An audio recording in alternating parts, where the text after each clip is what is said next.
Ini bercerita lebih detail tentang cara atau pengalaman kami lebih tepatnya nyewa mobil lepas kunci di India.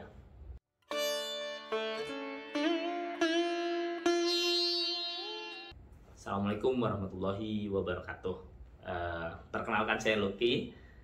Saya melakukan perjalanan ke India dengan satu teman di tahun 2024.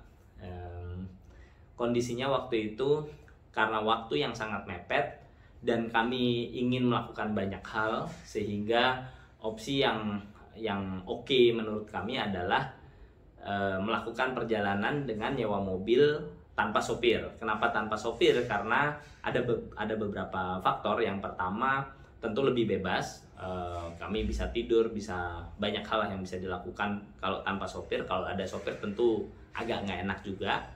Yang kedua adalah sopir di sana, artinya orang sana yang mungkin kami kurang sreg gitu kalau dalam ruangan kecil bersama dengan mereka, mungkin lah ya mungkin teman-teman paham maksudnya apa gitu.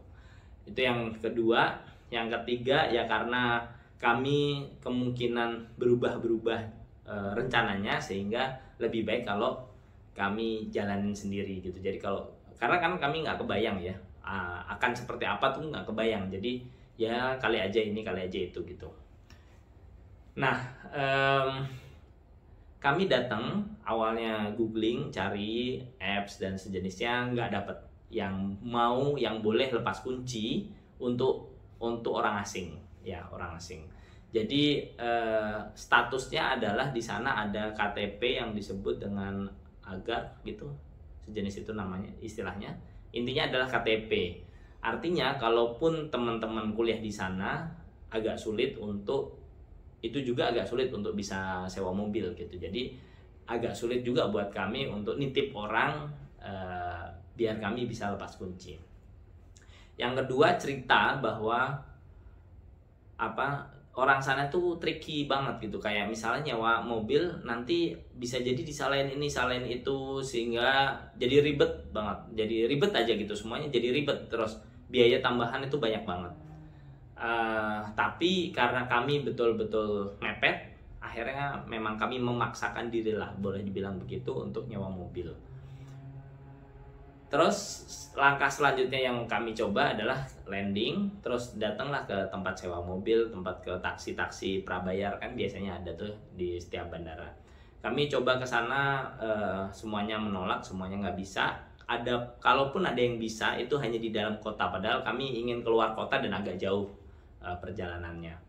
Sehingga ya kami muter-muter, duduk dulu, mikir gitu ya. Akhirnya ada yang deketin kami, yaitu salah satu pegawai lah di situ.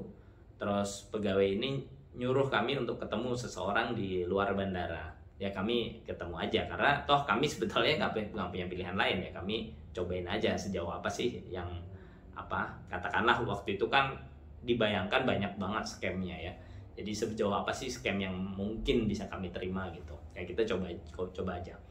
Nah, bandingannya waktu itu adalah tentu tadi sudah disampaikan, nyewa mobil tapi ada driver. Nah, karena kalau itu dijalankan, kita sudah hitung dan kita sudah dikasih tahu juga sekian biayanya gitu. Waktu itu 30.000, let's say mungkin 6 juta lah ya, 6 juta. Nah, tentu mungkin buat banyak teman-teman, 6 juta enak udah ada sopirnya. Tapi kalau buat kami, karena tadi yang alasan-alasan yang kami sampaikan, jadi kami harus melihat opsi lain sewa mobil ini, lepas kunci tentu.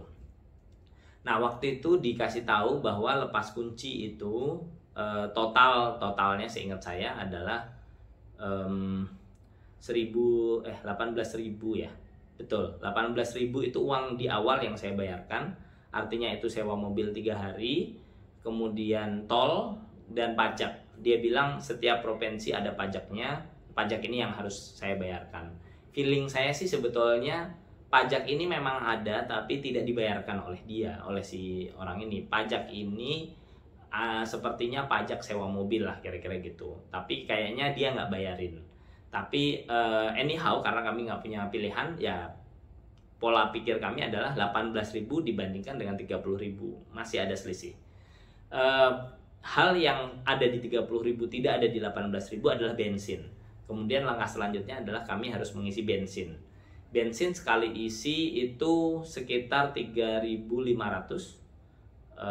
artinya 700.000, dan akhirnya kami ngisi sekitar 3 kali. Jadi sebetulnya balik lagi, yang 6 juta itu ya memang nggak jauh beda dengan yang akhirnya kami bayarkan, tapi memang lebih irit yang kami bayarkan ini. Mungkin kami habis total 5 juta lah dibanding 6 juta kalau pakai sopir. Tapi permasalahan atau keinginan kami itu terpenuhi karena kami bisa mampir-mampir, waktu bisa lebih diatur gitulah ya, dan sejenisnya. Oke, jadi akhirnya kami mendapatkan mobil Suzuki Maruti ya, Maruti semua Suzuki di sana, hampir semuanya adalah Maruti. Kemudian bentuknya sedan seperti Baleno kalau di kita lah ya, Baleno tapi yang sedan.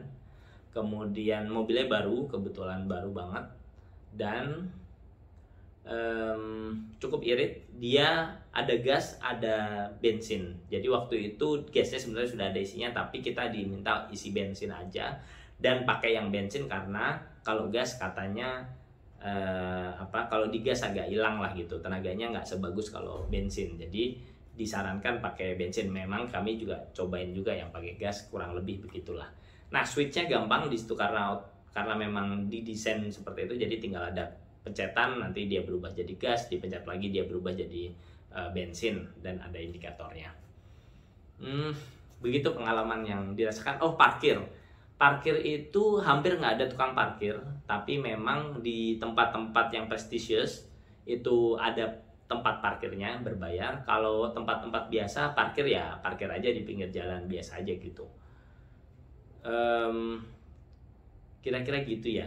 Oh, kelebihan lain ya karena kami banyak kontak dengan orang Indonesia di sana, jadi bisa ngatur waktu dengan lebih Indonesia lah gitu ya. Jadi kalau malam kami masih bisa nongkrong, terus bisa jalan ke sini, jalan ke situ, versi kita. Selamat menikmati, semoga teman-teman juga bisa sampai India dan juga sampai negara-negara lain. Saya juga senang sekali kalau misalnya teman-teman ada yang bisa sharing. Kalau mau di-sharing di channel saya, dengan senang hati saya terbuka. Tentu saya sangat mengencourage itu. Kalaupun di channel teman-teman, saya juga dengan senang hati, saya juga biasa nonton channel teman-teman, terutama ya traveling lah. Paling enggak sampai di sekitar 40-an, usia 40-an ya banyak kan traveling lah. Karena kalau mungkin usia anak-anak saya gitu ya, dia masih kecil sampai 20-an, mungkin travelingnya akan banyak. 20-an sudah global view gitu, cara pandangnya bisa lebih global. Kalau saya ya cuma lumayan merintis di usia 40-an, ini baru nanti kita coba kegiatan-kegiatan yang betul-betul global. Semoga dimudahkan, mohon doanya. Kalau mau bergabung silahkan. Assalamualaikum warahmatullahi wabarakatuh.